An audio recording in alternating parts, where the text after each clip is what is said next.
Wig ఈరోజు ఇంకొక task.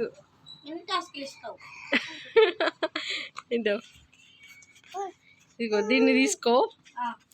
దీంతో ఎవరినైనా భయపెడితే నువ్వు గ్రేట్. ఒక్కరైనా భయపడాలి, సరేనా? Okay, start. ఒకసారి ఇటు చూపి.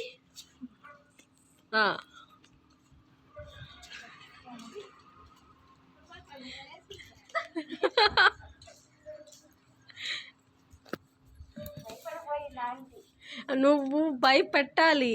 వాళ్ళు ఎక్కడ భయపెట్టావు? కామ్గా నిల్చో ఉన్నావు చూసి.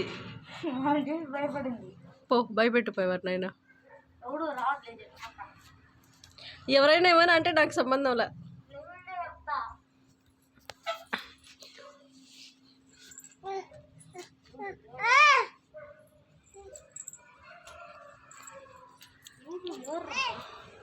ఎట్లా దమ్ముతాము?